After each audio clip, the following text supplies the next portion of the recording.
abantu abanama fibroids, we know what to tell them to raise hope. Sazi ukuthi ayizowenzeka lonto. We know what to give them. We know that bazoba ne-diarrhea bayeke futhi lonto. Athi lento engayiphuza ngikephisana nesisu. Lana into engiyenzile nginalama patch lawa. Lama patch lawa, they're so important. Nginalama patch lawa. Le patch le inendawo la oyivula khona. Le patch le inendawo la oyivula khona, yabo? Uyivula kanje uyihlukanise njengeplaster uma usulahla lokho kunye.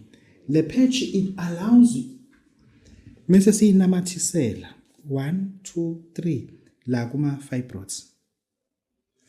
Bekuna ama fibroids. Mase kuzothi umuntu onenhliziyo angina.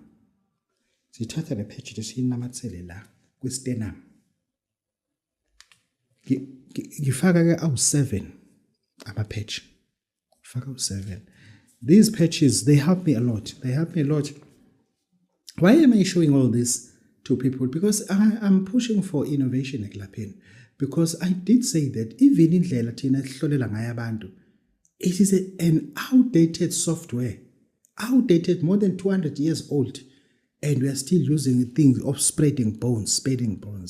That is ancient. That is very old. Very old. We should have something different. Nokulapha abantu, we must innovate it. I hate evolve it. We must innovate it.